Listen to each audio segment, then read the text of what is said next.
할렐루야. 우리 옆에 계신 분 한번 인사하겠습니다. 반갑습니다. 잘 오셨습니다. 이틀 전에 금요일이죠. 집에서 자꾸 나오다가 휴대폰을 떨어뜨렸습니다. 유난히 큰 소리가 나면서 이 딱딱한 바닥에 그냥 돌바닥에 떨어졌어요. 그러니까 이 무게가 좀 나가다 보니까 소리가 꽤 컸고요. 여러 번 계속 떨어뜨렸지만 그때마다 괜찮은데 이번에는 제가 느끼기에도 야 이거 좀 문제가 심하겠구나, 이번에 이건 좀 문제가 생기겠구나 싶을 정도로 세게 떨어졌어요. 아니나 다를까 딱 휴대폰을 보니까 화면이 깜빡깜빡 하더니 절반 정도가 검정색으로 변했고, 왜 안 돼 하면서 자꾸 만지다 보니까 검정색이 점점 번져가다가 지금은 아예 액정 화면이 나오지를 않습니다. 순간 좀 짜증이 나더라고요. 다른 것보다도 일단 걱정되는 건 이거 수리비가 얼마나 될까 하는 생각이 들었고요. 또 AS 센터를 갔다 왔다 하다 보면 시간도 들고 여러 가지 귀찮아질 것이라는 생각이 딱 들더라고요. 그래서 금요일인데 이제 좀 있으면 또 저녁에 금요 기도를 해야 되는데 생각을 하다가 빨리 AS 센터에 한번 가보자라는 마음을 갔다 왔습니다. 갔는데 이제 휴대폰을 주고 액정이 떨어져서 나갔습니다라고 이야기를 하고 잠깐 앉아 있었는데 직원은 그 얘기를 듣고 휴대폰을 볼 생각은 안 하고 받자마자 자기 앞에 있는 이 케이블에다 꽂더라고요. 컴퓨터랑 연결을 하는 거죠. 그리고 얼마 지나지 않아서 역시 제 휴대폰을 보지도 않고 저에게 이렇게 얘기를 하는 겁니다. 휴대폰 액정이 완전히 안에서 깨졌습니다. 이 깨진 액정을 반납한다고 하더라도 얼마의 비용이 들게 될 것입니다. 근데 지금 코로나고 해서 부품이 없고 좀 시간이 걸려서 최대 일주일 정도 걸릴 수 있을 것 같습니다 라고 이야기를 하더라고요. 그냥 가져왔어요. 근데 제가 신기한 건 뭐냐면 휴대폰이 액정이 나가면 제 생각엔 뜯어볼 줄 알았거든요. 근데 전혀 뜯어보지도 않고 그냥 제 휴대폰의 상태를 그냥 꽂아서 장비를 통해서 볼 수 있다는 게 이게 되게 신기했습니다. 여러분 그냥 있는 일이죠, 이런 거? 저는 되게 신기하더라고요. 예전에 여러분 가전제품 하나 고치려면 어떻게 했습니까? 동네마다 있는데 거기 가잖아요. 전파사. 요즘에도 전파사가 있나요? 아마 젊은 분들이나 학생들은 모를 겁니다. 전파사. 전파사 가면 TV 하나라도 고치려면 어떻게 됩니까? 장비 그런 게 어디 있어요? 일단 뜯어보잖아요. 뜯어봐서 여기저기 뜯어서 만져보고 또 부품이 닳았다 싶으면 또 부품을 갈기도 하고 또 선이 끊어서 선을 연결하기도 하고 땜질을 하기도 하면서 하나하나 이렇게 찾아냅니다. 그래서 이 동네에 전파사가 실력 없는 전파사에 가면 고치지도 못하고 돈은 많이 드는 이런 일들이 많이 생겼어요. 예전에 제가 한 20대쯤으로 기억이 되는데요. 저희 아버지가 이제 자동차가 갑자기 고장이 나서 동네에 있는 작은 카센터를 간 적이 있었습니다. 몇 번을 가서 고쳤는데도 결국 해결이 안 됐어요. 그래서 돈은 돈대로 들고 스트레스를 많이 받으셨던 그런 기억도 납니다. 근데 요즘에는 그렇지 않죠. 요즘에는 어떤 기기든 자동차든 휴대폰이든 TV든 기술도 좋아졌고 시스템도 매우 좋아졌습니다. 그래서 요즘에 아까 말씀드린 대로 전문 장비에 그냥 꽂기만 하면 그냥 컴퓨터가 알아서 이상 여부를 판단해 주는 그런 상황이 됐습니다. 세상 많이 좋아졌죠. 문제의 원인, 그 문제의 어떤 본질을 곧바로 그냥 알아볼 수 있다는 것은 아주 중요한 일입니다. 여러분, 우리 인생에서도 마찬가지죠. 우리 인생에서 벌어지는 모든 일들도 다 그렇습니다. 겉으로 드러나 보이는 현상도 우리가 보면서 중요하게 생각할 수 있겠지만 그 현상의 본질을 이해하는 것이 매우 중요합니다. 이것은 신앙도 마찬가지예요. 우리 신앙생활 하다 보면 여러 가지 현상들이 생기는데 본질적인 것들을 이해하는 것이 되게 중요한데 신앙의 본질은 어떤 컴퓨터라든가 어떤 전문적인 장비로 할 수 있는 것이 아니라 신앙의 문제는 오직 말씀을 통해서 우리가 그 원인, 본질을 파악할 수 있습니다. 우리 주님은 그 문제의 원인, 그 본질을 정확히 아실 수 있는 유일한 분이시죠.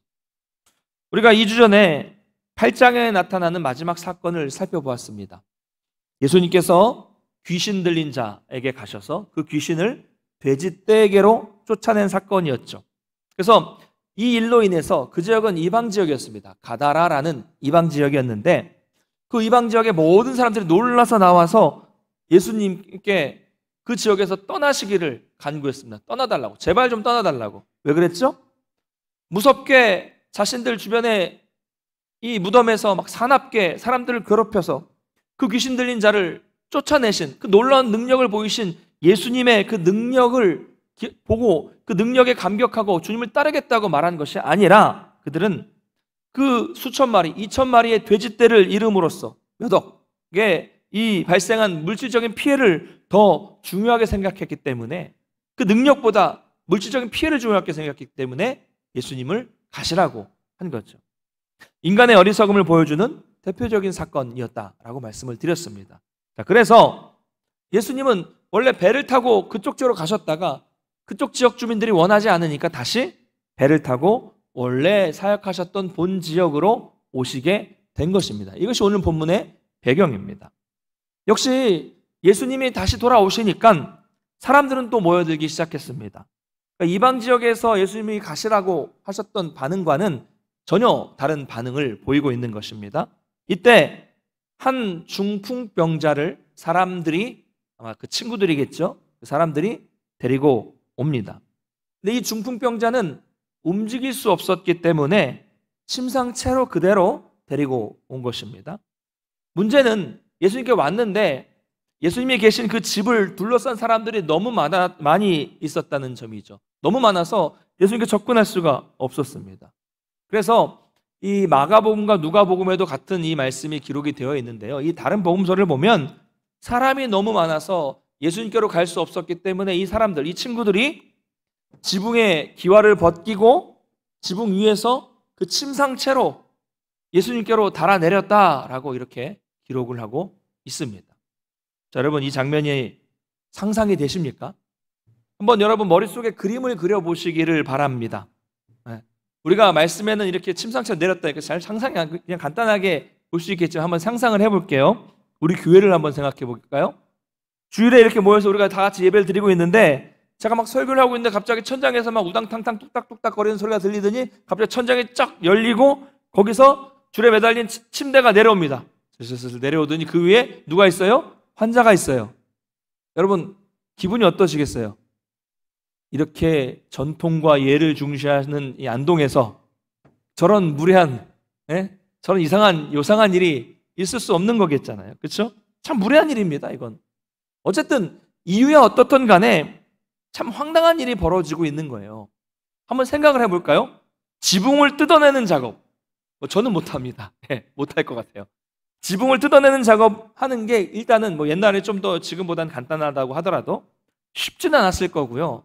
또 어디까지 생각을 해야 돼요? 뜯으면 남의 집 뜯으면 어떻게 해줘야 됩니까? 다시 고쳐줘야죠. 원상복구 시켜줘야죠. 그러면 또 보수를 해줘야 하는 비용도 만만치 않을 겁니다. 아마도 이런 것들 다 그냥 미리 머릿속에 다 계산을 했더라면 이렇게 실행에 옮기기는 쉽지 않았을 겁니다. 그런데 이 사람들은 이 일을 했습니다. 왜요? 그만큼 이 사람들은 자기 친구의 이 병을 고치는 것이 간절했기 때문이고요. 무슨 욕을 먹는다고 할지라도 예수님께만 가면 예수님이 고쳐주실 수 있다라는 그 능력이 있다는 믿음이 있었기 때문입니다. 간절함과 믿음. 그렇게 해서라도 이 엄청난 기회를 이들은 놓칠 수 없었던 것입니다. 우리가 마태복음 8장부터 또 지난 시간에도 살펴봤지만 계속 예수님께서 병자를 고쳐주신 이야기를 살펴보고 있는데요. 이런 사건들을 보면서 하나의 공통점을 발견할 수가 있습니다. 병자를 고치시는 사건을 통해 나타나는 공통점.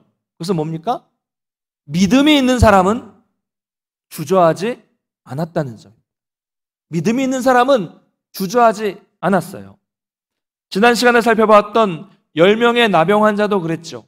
예수님께서 가서 제사장에게 가서 내 몸을 보이라 라고 말씀하셨을 때 자기 몸에 아직도 이 나병이 있었음에도 불구하고 주저하지 않았고 예수의 말씀을 듣고 순종했기 때문에 가는 도중에 그 모든 나병이 깨끗함을 받게 되었습니다. 8장에 나타나는 이 마태복음 8장에 나타나는 우리가 살펴봤던 나병 환자도 그랬죠. 사람들에게 가까이 갈 수 없는 그런 신분이었지만 예수님이 지나가신다는 말을 듣고 주저하지 않았어요. 비록 자기가 어쩌면 죽을지도 모르지만 예수님 앞으로 나아갔을 때 고침을 받았고요. 그 다음 나타난 내용, 이방인 백부장도 마찬가지입니다. 자기는 로마인이에요. 로마인의 장교입니다. 높은 신분입니다. 그런데 유대인에게 간 거죠. 주변 눈치를 보지 않고 주저하지 않고 예수님 앞으로, 유대인 앞으로 나아가서 간구했을 때 그 믿음대로 하인이 병에서 고침받게 된 것입니다. 여러분, 원하기는 이런 믿음을 갖는, 주저하지 않는 믿음을 갖는 우리 성도님들 되시기를 주님의 이름으로 간절히 축원합니다.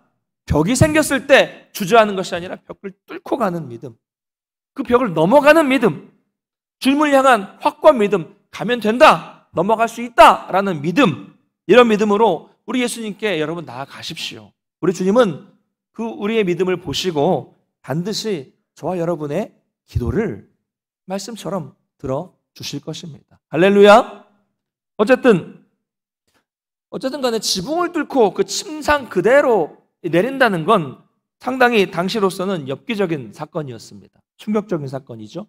근데 예수님은 그것에 대해서 별로 말씀도 안 하시고 놀라지도 않으신 것 같아요.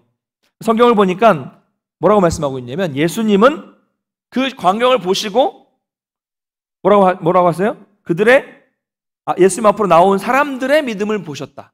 그들의 믿음을 보셨다라고 말씀하고 있습니다. 자, 그러니까 이 말은 예수님이 그 침상에 누워있는 그 중풍병자의 믿음을 보신 것이 아니라 그를 거기까지 데리고 온 사람들, 벽에 막히니까 지붕을 뚫고 내린 그 사람들의 믿음, 병자가 아니라 그 친구들의, 그 사람들의 믿음을 보셨다는 거예요. 여러분, 누가 떠오르십니까? 앞에 8장에 살펴봤던, 아까 말씀드렸던 로마 백부장이 떠오르시죠? 잊으셨습니까? 예. 자기 병이 아닌데 하인의 병을 위해서 백부장이 대신 간구한 것처럼 중풍병자의 병을 위해서 이 사람들이, 이 친구들이 예수님 앞으로 나아가도록 한 건데, 예수님은 거기서도 백부장의 믿음을 보시고 하인을 고쳐주셨던 것처럼 여기에서도 그들의 믿음을 보시고 이 중풍병자를 고쳐주셨다는 거예요. 여러분, 놀라운 일 아닙니까? 당연한 일입니까? 너무 이건 놀라운 일이에요. 사랑하는 성도 여러분, 우리의 믿음이 커져야 하고 우리의 믿음이 충만해져야 하는 이유는 단순히 나를 위해서만은 아니라는 점을 여러분 기억하시기 바랍니다. 여러분, 내 믿음은요, 반드시 다른 사람에게도 영향을 미치게 되어 있습니다. 내 믿음이 좋든지 내 믿음이 나쁘든지 약하든지 간에 내 믿음은 반드시 여러분 주변에 있는 다른 사람들에게 영향을 미치게 된다니까요. 물론 구원은 내가 믿어서 내가 믿음으로써 내가 구원받는 겁니다. 다른 사람이 해줄 수 있는 게 아니에요. 그러나 여러분, 우리 중에는, 여기 계신 분들 중에는 주변에 믿음이 아주 좋은 분이 계셔서 믿음을 갖게 되신 분이 분명히 계실 겁니다. 그렇죠? 믿음 좋은 분 때문에 믿음이 생긴 분 계실 거예요. 그분이 전도를 하셨든 아니면 평소에 예수 믿는 사람으로서 주변에서 좋은 영향, 좋은 본을 보이셔서 도전을 받으셨든 간에, 어쨌든 그런 분이 우리 주변에, 믿음이 아주 좋은 분이 우리 주변에 계시면 그런 믿음은, 그분의 믿음은 주변에 반드시 영향을 미치게 되어 있습니다. 그러므로 우리가 늘 내가 정말 믿음 좋은 동역자를 만날 수 있게 해달라는 기도가 우리에게 있어야 하고요. 더 나아가서는 여러분, 오늘 본문에 나오는 이런 사람이 바로 여러분이 되어 주셔야 합니다. 오늘 이 중풍병자를 위해 믿음으로 이 병자를 데리고 가서 저 지붕을 뜯어서 지붕에서 달아내린 것과 같은 역할을 하는 사람이 바로 제가 되어야 되고 바로 여러분이 되어야 합니다. 할렐루야. 그래서 여러분, 기도하실 때 이렇게 기도하시기 바랍니다. 주님, 저에게 큰 믿음 주세요.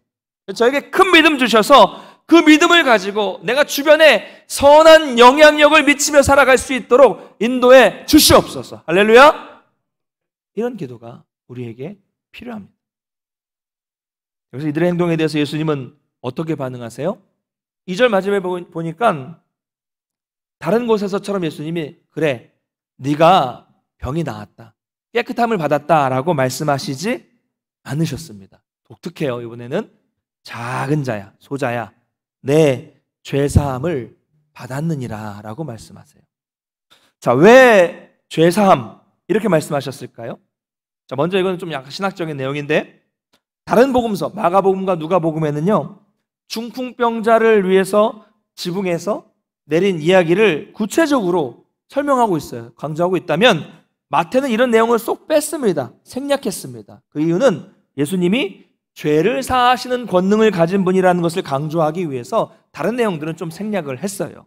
그러니까 이 마태의 내용은 뭐냐면, 앞에서는 예수님이 어떤 분이셨어요? 귀신을 쫓아내시는 능력을 가지신 분이셨는데 8장 마지막에, 근데 예수님은 이 귀신을 쫓아내는 능력보다 더욱더 큰 능력, 그게 뭐예요? 죄를 사하는 능력을 가지신 하나님이다, 이분이 하나님이다 라는 것을 강조하기 위한 목적이 있었던 겁니다. 또 한 가지 보겠습니다. 자, 그런데 여러분 지금 한번 생각해 볼게요. 이 중풍병자에게 필요한 것은 무엇입니까? 여러분, 이 중풍병자에게 뭐가 필요하죠? 어려운 질문이에요? 뭐가 필요한 겁니까? 왜 예수님께 나왔습니까? 병 고침을 받기 위해서. 당연히 병 고침을 받기 위해서죠. 그러니까 당장 이 환자에게 필요한 건 뭐예요? 병 고침이지 죄 사함은 관심이 없어요. 솔직히 말하면 이 사람에게 필요한 건, 당장 필요한 건 죄 사함이 필요한 게 아니라 병 고침이 필요한 겁니다. 근데 예수님은 뜬금없이 이 사람이 별로 관심이 없는 죄 사함을 받았다라는 전혀 기대하지도 않았던 말씀을 하시는 것이죠. 이해가 잘 안 돼요. 저도 예전부터 이 말씀을 보면 좀 뜬금없다라는 생각을 많이 했거든요. 왜 그랬을까? 궁금증을 가졌는데, 근데 이것을 우리가 오늘날 우리의 관점에서 볼 것이 아니라 그 당시 예수님이 계셨던 그 당시의 세계관에서 생각할 필요가 있습니다. 자, 당시 사람들은 병이 왜 생겼느냐? 무지하니까. 병에 대해 무지했기 때문에 병이라는 것이 생기는 것은 뭐 때문이다? 죄 때문이다. 자기 죄거나 무슨 뭐 선조의 조상의 죄거나, 어쨌든 병이 생기는 것은 죄 때문이라고 믿었습니다. 사실 이런 것은 우리가 성경에서 여러 곳에서 볼 수가 있습니다. 이 중풍병자도요, 뭐 짧은 시간은 아니었을 겁니다. 그래도 오랫동안 병상에 있었을 텐데, 그러면 그 병상에 누워있는 사람을 주변 사람들이 보면서 얼마나 말로 괴롭혔겠습니까? 그렇죠? 얼마나 큰 죄를 지었으면 저런 움직이지도 못하는 병에 걸렸겠냐. 아우, 저 인간 저거 자기 죄 부끄러운 줄 알아야지. 여러분, 이런 말들이 무수히 있었겠죠, 주변에서. 얼마나 괴로웠을까요? 그러니까 병에 걸린 것, 육체의 병에 걸린 것 자체로 죄인 취급하는 겁니다. 그러면 본인, 당사자는 안 그랬을까요? 끊임없이 같은 세계관을 가지고 있는 그 사람도 끊임없이 죄의식이 자기를 괴롭혔을 겁니다. 도대체 내가 뭔 죄를 지어서 이런 중병에 걸린 것일까? 내가 뭘 잘못했을까? 그럼 이게 당시 사람들의 일반적인 생각이었어요. 병도 힘들었고 병 자체로도 힘겨웠지만 마음까지 완전히 무너져 내린 거죠. 얼마나 힘들었겠습니까? 그렇게 괴롭게 몸도 마음도 다 무너지고 지쳐서 힘들게 오랫동안 살았는데 예수님은 뭐라고 말씀하십니까? 여러분, 이 말씀 되게 다정한 말씀이에요. 소자야, 안심해라. 네 죄가 아니야. 네 죄 사함을 받았다. 여러분, 이게 얼마나 위로가 되고 얼마나 힘이 되는 말씀이겠습니까? 저는 이 말씀을 쭉 보면서 참 이게 예수님의 마음이, 다정한 마음이 느껴지더라고요. 다정하게 그 고통의 육체적인 질병과 그 마음에 찌들어 있는 그 상처를 보면서, 얘야, 안심해. 아니야. 너 죄는 다 사함을 받았어. 스스로 아무것도 할 수 없는 사람, 몸과 마음도 지쳐서 힘겨워서 이 괴로워하고 있는 사람에게 예수님은 정말 따뜻하게 말씀해 주신 거예요. 야, 좀 기다리지. 왜 지붕까지 뚫고 지금 설교하고 있는데 민폐를 끼치냐? 이렇게 책망하신 것이 아니라 그냥 안타까운 심정으로 그 사람의 몸과 마음을 너무 잘 아시는 예수님께서 불쌍히 여기시면서, 얘야, 괜찮아. 안심해. 내가 다 알아. 괜찮아. 이렇게 말씀해 주신 것입니다. 그러므로 겉으로 보이는 그 사람의 그 병이 문제가 아니라 그 사람의 더 본질적인 내면의 문제, 바로 영혼의 문제를 먼저 해결을 해 주신 것입니다.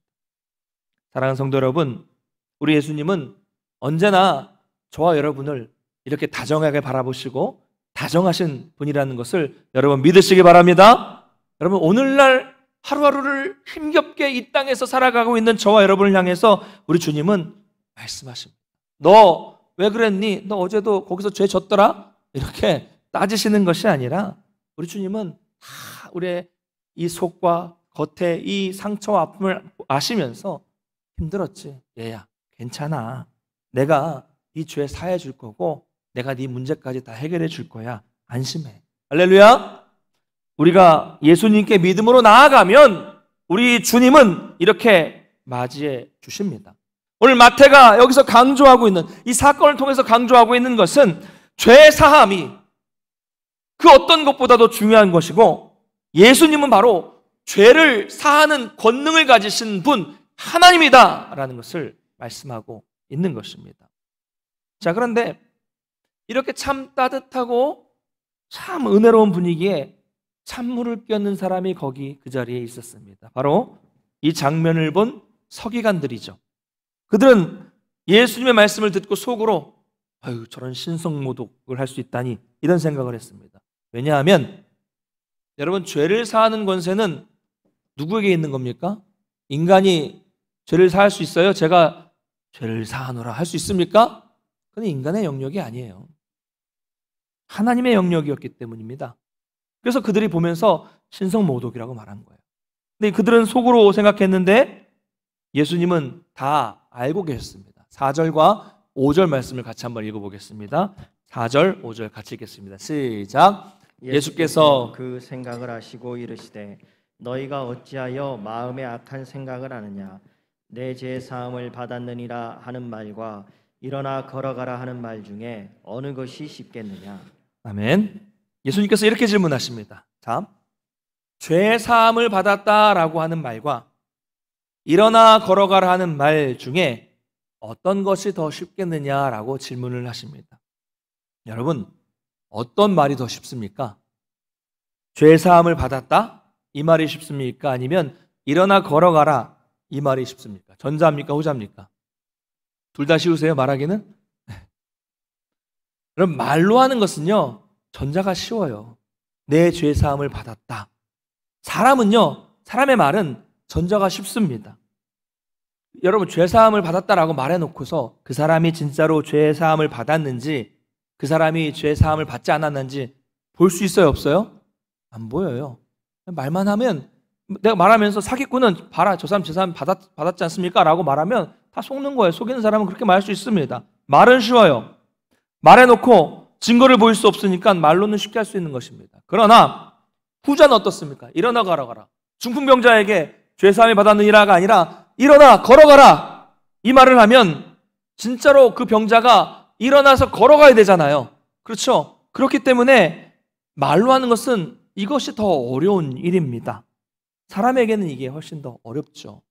자, 그런데 실제로 말로 하는 거 말고 실제로는 죄사함이 어려운 겁니까? 병고침이 더 어려운 겁니까? 어떤 거예요? 예. 아이가 1번이라고 얘기했네. 예. 실제로는 죄를 사해 주는 것, 죄를 사해서 그 사람을 구원해 주는 것이 어렵습니다. 왜요? 이건 하나님의 영역이니까요. 인간의 영역이 아닙니다. 신앙을 가진 우리도 잘 알지 않습니까? 영혼을 치유하고 그 영혼이 구원받는 것이 훨씬 어려운 일입니다. 말로 하는 것은 쉽지만 실제로 죄를 사하는 것은 인간이 도저히 할 수 없는 일이죠. 그래서 이어서 예수님은 이렇게 말씀하십니다. 6절입니다. 우리 6절 한번 같이 읽겠습니다. 시작. 그러나 인자가 세상에서 죄를 사하는 권능이 있는 줄을 너희로 알게 하려 하노라 하시고 중풍병자에게 말씀하시되 일어나 내 침상을 가지고 집으로 가라 하시니. 아멘. 예수님 뭐라고 말씀하십니까? 예수님이 이 세상에서 죄를 사하는 권능이 있으신 분이라는 것을 알게 하기 위해서 이렇게 말씀하셨다는 겁니다. 즉 예수님이 죄를 사해 주시는 바로 하나님이라는 것을 나타내기 위해서 죄사함을 받으라라고 말씀하셨다는 것이죠. 그리고 이어서 예수님은 중풍병자의 육신의 병도 고쳐주십니다. 일어나 내 침상을 가지고 집으로 가라 라고 말씀하셨고 이 말씀에 따라서 이 병자는 일어나서 곧바로 집으로 돌아갔습니다. 이 장면을 모두 지켜본 무리들은 두려워하면서 하나님께 영광을 돌렸고, 결국 이 중풍병자는 원래 원했던 육체적인 질병의 고침도 받았고, 더 나아가서 더 중요한 그 본질이 되는 그 영혼까지도, 죄사함까지도 받는 놀라운 은총을 입게 된 것입니다. 사랑하는 성도 여러분, 여러분은 믿음 생활을 하다가 앞에 탁 벽을 만나고, 믿음 생활을 하다가 도저히 내 생각대로 안 되는 불가능을 만나면 여러분은 어떻게 하십니까?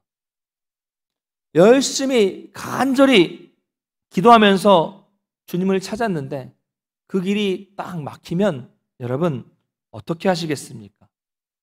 그냥 가다가 돌아가시겠습니까? 그냥 여기까지인가 보다 이러면서 포기하시겠습니까? 만약 그랬다면 이 병자는 영혼이든 육체든 고침을 받지 못했을 것입니다. 생각해 보겠습니다. 여러분, 아까 말씀드렸지만 병자를, 사람을 매달아서 천장을 뚫고 내린다는 것은요, 이건 보통 일이 아닙니다. 비용의 문제를 떠나서요. 어쩌면 자신들은 그래도 예수님을 믿고 예수님 앞에 나온 거잖아요. 자신들이 믿고 있는 예수님의 사역을 방해하는 일이 될 수도 있었어요. 그렇죠? 예수님 사역하고 있는데 방해가 될 수 있었잖아요.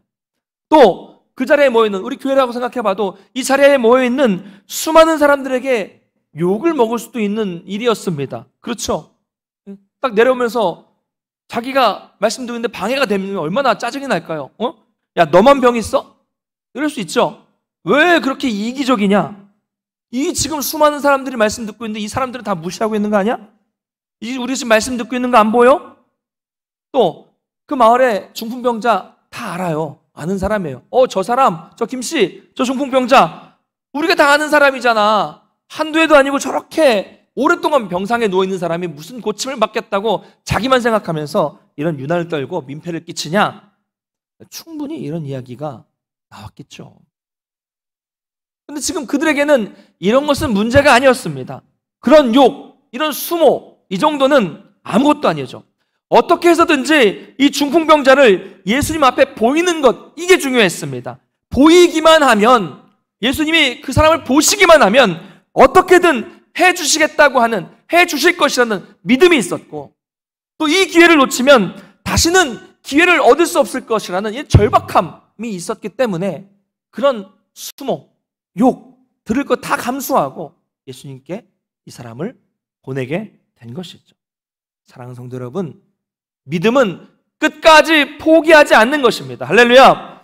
벽에 부딪혔을 때 거봐, 안 되잖아. 상식적으로 이건 말이 안 돼.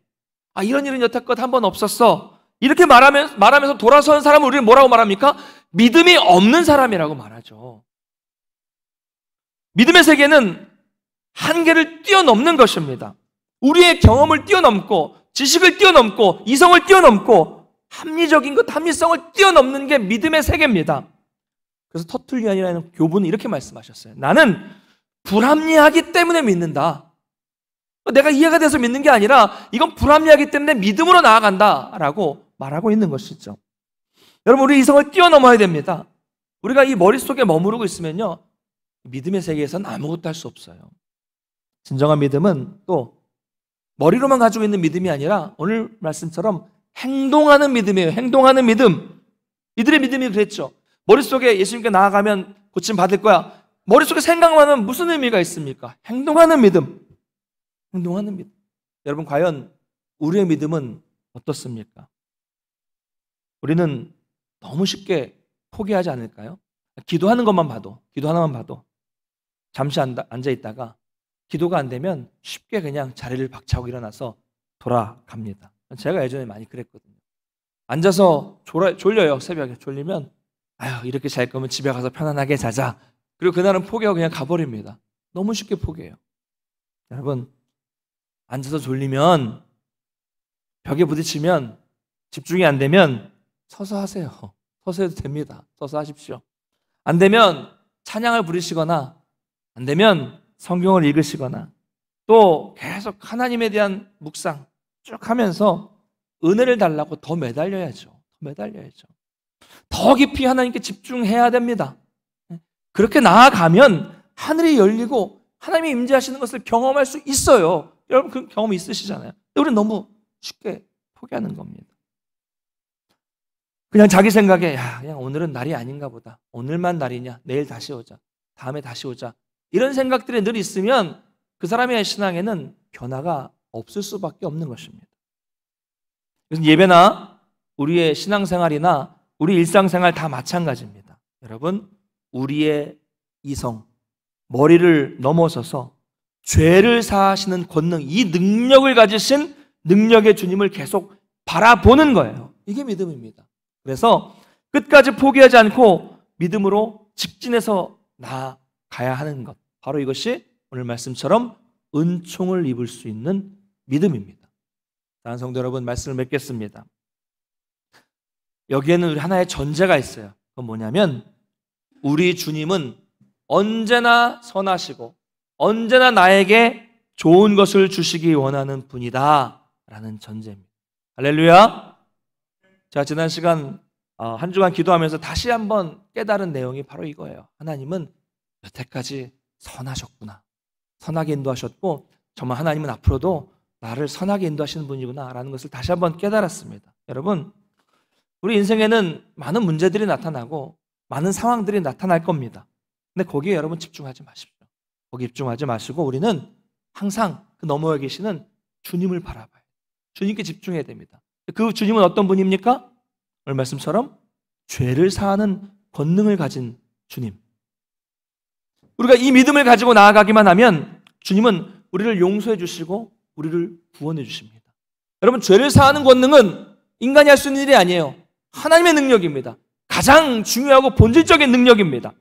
가장 본질이 되는 죄를 사하는 이 큰 권능을 가진 예수님이기 때문에 이 큰 일을 이루시는 분은 이 세상에 그 외에 더 작은 문제들을 해결해 주시는 것은 예수님께는 일도 아닙니다.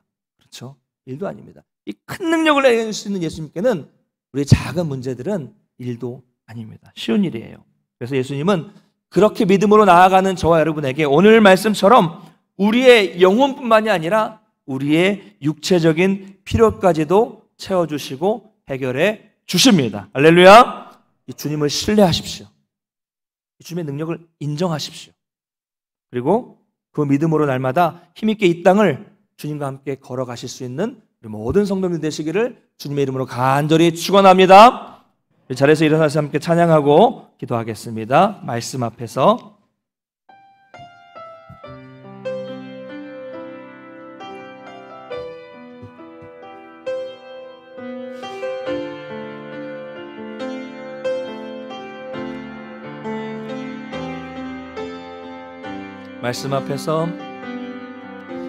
말씀 앞에서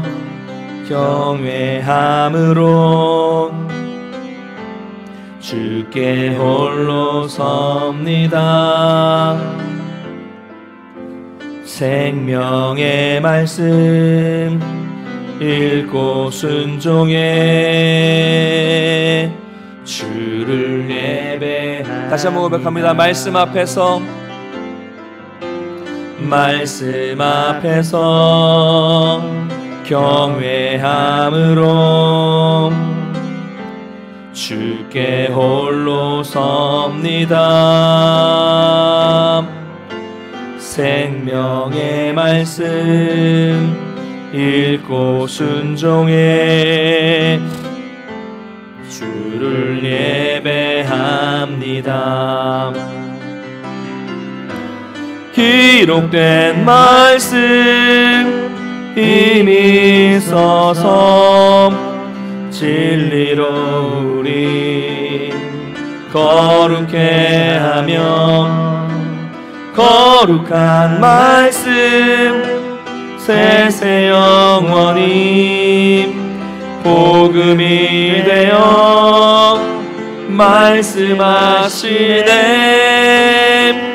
하나님 말씀에 두려워 떠는 자, 그 말씀에 생명을 거는 자, 한 사람 찾으시는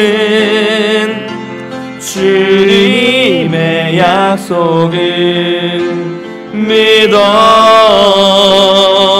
하나님 말씀에 운명을 거는 자 순종하며 주 따라가는 자 영원한 하나님 나라 이뤄갈 주의 교회여 이런 하나님 말씀에 두려워 떠는 자 하나님 말씀에 두려워 떠는 자 그 말씀에 생명을 거는 자 한 사람 찾으시는 주님의 약속을 믿어 하나님 말씀에 운명을 거는 자 순종하며 주 따라가는 자 영원한 하나님 나라 이뤄갈 주의 교회여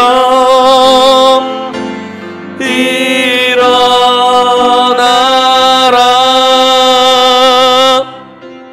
사랑하는 성도 여러분, 우리가 말씀을 기억하면서 우리 시간 간절한 마음으로 우리 주의 임재를 사모하면서 기도하며 나아가기를 원합니다. 우리가 인생 가운데 우리 신앙 가운데 장애물과 벽을 만났을 때에 쉽게 포기하지 않도록 붙잡아 주시고 그 앞에서 불신앙의 모습을 보이지 않도록 붙잡아 주시고 우리 환경과 그 상황들의 벽에 무너지지 않게 해주시고 그 너머에 계시는 우리 죄를 사는 권능을 가지신 우리 주님을 바라보면서 믿음으로 전진할 수 있도록 인도해 주시옵소서. 그래서 우리 믿음이 더욱 커지게 해주시고 더욱 풍성해질 수 있도록 붙잡아 주셔서 더 충만해질 수 있도록 붙잡아 주셔서 이 믿음으로 우리 주변에 선한 영향력을 미치며 살아갈 수 있도록 우리를, 나를, 가정을, 교회를 세워 주시옵소서. 그래서 우리 죄를 사하시고 우리에게 능력을 주시고 우리 육체적 문제도 해결해 주시는 그 선하신 주님의 능력을 신뢰할 수 있도록 붙잡아 주셔서 믿음으로 전진해 나가게 해주시고 벽이 있으면 뚫고 나가고 넘어갈 수 있는 힘과 능력 주셔서 날마다 주님과 동행하는 복된 삶을 살 수 있도록 인도해달라고 말씀 기억하시면서 주여 한번 부르시고 합심하여 기도하며 나가겠습니다. 주여, 참 좋으신 하나님 아버지, 오늘도 말씀을 주시고 은혜를 베풀어 주시며 정말로 감사를 드립니다.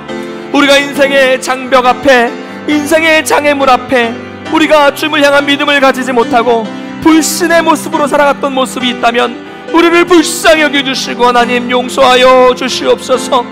우리가 벽을 만났을 때 쉽게 포기하지 않도록 붙잡아 주시고 우리가 맞닥뜨리는 환경과 상황에 넘어지지 않도록 붙잡아 주시고 그 문제들에 억눌리지 않도록 붙잡아 주시고 그 너머에 계시는 능력의 주님, 그 너머에 계시는 전능하신 주님, 죄를 사하는 권능을 가지신 그 주님을 바라보며 믿음으로 나아갈 수 있도록 도와주시옵소서. 벽에 부딪혔을 때 그 벽을 뚫고 갈 수 있는 믿음, 그 벽을 넘어갈 수 있는 믿음, 피해갈 수 있는 믿음을 우리가 허락하여 주셔서 주님을 끝까지 신뢰하게 해주시고 믿음으로 전진해 나가게 해주셔서 주님과 동행하는 삶이 될 수 있도록 도와주시되, 바라기는 우리가 오늘 본문에 나오는 그 중풍병자의 친구들과 같은 그런 사람이 되어지기를 원합니다. 나로 인해서 다른 사람들을 살리는 사람, 나로 인해서 다른 사람을 살리는 가정, 우리로 인해서 다른 사람들을 살리는 교회가 될 수 있도록 도와주셔서 우리의 믿음이 더욱더 커지고 우리의 믿음이 더욱더 충만해져서 선한 믿음의 영향력을 주변에 펼치며 살아갈 수 있는 참된 우리 성도님들, 우리 가정과 또 교회가 될 수 있도록 붙잡아 주시고 이 시대에 교회가 하나님의 나라와 영광에서 쓰임받을 수 있는 역사를 주님 허락하여 주시고 아버지 인도해 주시옵소서. 하나님 우리를 불쌍히 여겨주시고 더욱더 큰 믿음 허락하여 주시고 우리의 믿음이 정말 썩어지지 않도록, 우리의 믿음이 쓰러지지 않도록 붙잡아 주셔서 힘과 능력을 날마다 우리 가운데 베풀어 주셔서 우리 지역에, 우리 주변에 아버지 귀한 영향을 미치며 그 복을 나눠줄 수 있는 축복의 통로가 되도록 주님 붙잡아 주시고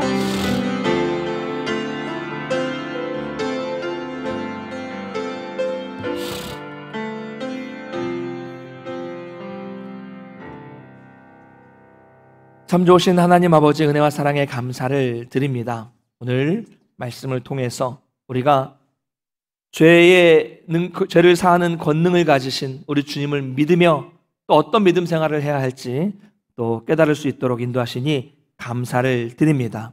우리 인생에, 우리 신앙에 벽을 만나고 장애를 만날 때 우리가 좌절하고 낙심하고 하나님을 믿지 못하는 불신앙의 모습을 보이지 않도록 도와주시고, 환경과 상황에 넘어지지 않도록 붙잡아 주시고, 벽을 뚫고 벽을 넘어갈 수 있는 믿음을 우리 가운데 허락하여 주시옵소서.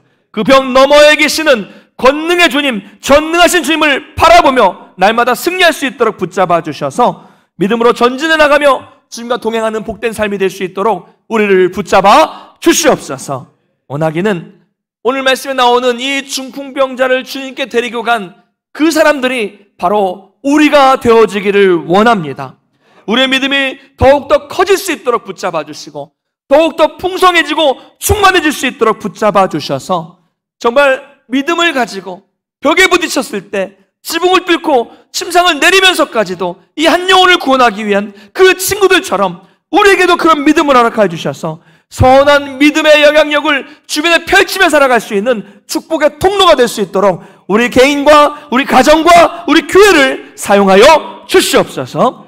이제 돌아갑니다. 돌아가는 발걸음도 지켜주시고 이번 한 주간을 살아갈 때에도 그 능력의 주님과 동행하는 복된 삶이 될 수 있도록 도와주셔서 다시 만날 때 주님을 찬양하며 기쁨으로 좋은 모습으로 우리 함께 만날 수 있는 은혜를 허락해 주시옵소서. 감사드립니다. 주님께서 날마다 함께 해주시고 동행하시고 우리에게 선한 것을 주시는 주님께서 함께 하신다는 것을 믿사오며 예수님의 이름으로 간절히 축복하며 기도드리옵나이다. 아멘. 이제는 우리 주 예수 그리스도의 은혜와 하나님 아버지의 그 크신 사랑하심과 성령님의 교통케 하시는 역사가 우리가 문제를 바라보는 것이 아니라 그 너머에 계시는 주님을 바라보며 믿음으로 승리하며 선한 영향을 미치며 살기를 결단하는 모든 성도들 머리 위에, 가정과 일터와 자녀 위에, 죄 몸된 교회 위에 이제로부터 영원토록 함께 있을지어다. 아멘.